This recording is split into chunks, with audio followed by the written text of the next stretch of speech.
আর আজকের রেসিপি ইলিশ মাছের মাথা দিয়ে কচু শাকের ঘন্ট। জামাই ষষ্ঠীতে যে ইলিশ মাছটা রান্না হবে তার মাথা দিয়ে জামাইকে চমকে দিতে এরম একটা কচু শাকের ঘন্ট করে ফেলুন। প্রথমে ইলিশ মাছের মাথাগুলো নুন হলুদ দিয়ে ভালো করে ভেজে তুলে রাখুন। এবার কচু শাকটা খোসা ছাড়িয়ে তাকে নুন হলুদ দিয়ে আর একটু হাফ লেবুর রস দিয়ে ভালো করে সেদ্ধ করে নিন। সেদ্ধ করে নিয়ে জলটা চিপে ফেলে দিতে হবে, কচু শাকটাকে শুকনো করে নিতে হবে। এবার একটা কড়াইতে 4 টিস্পুন সর্ষের তেল দিয়ে তাতে 1 চামচ জিরে ও 2টো শুকনো লঙ্কা ফোড়ন দিতে হবে। ফোড়নের গন্ধ বেরোলে আমি এখানে 1 কিলো মতো কচু শাক নিয়েছি আর 2টো ইলিশ মাছের মাথা নিয়েছি, তাই আমি এখানে 2টো বড় সাইজের পেঁয়াজ কুচি দিয়েছি। পেঁয়াজ কুচিটা দিয়ে যখন পেঁয়াজটা গোলাপি গোলাপি করা অবধি ভাজতে হবে সামান্য নুন দিয়ে।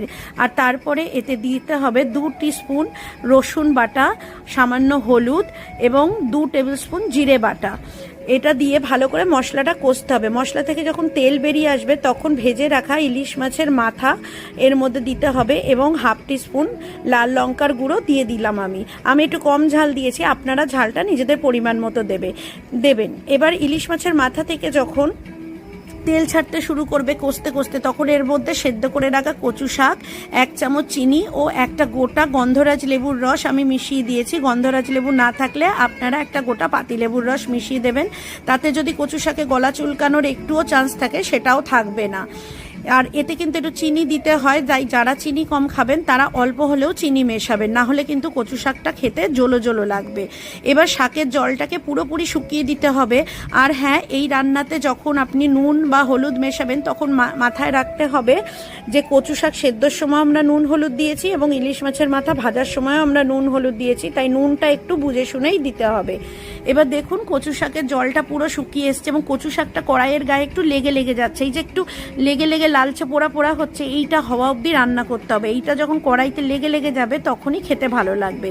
এই সময় এতে 3-4টে কাঁচা লঙ্কা মিশিয়ে দিলাম, দিয়ে 2-3 মিনিট রান্না করে নাবিয়ে নিলাম আমাদের ট্র্যাডিশনাল ইলিশ মাছের মাথা দিয়ে কচু শাকের ঘন্ট।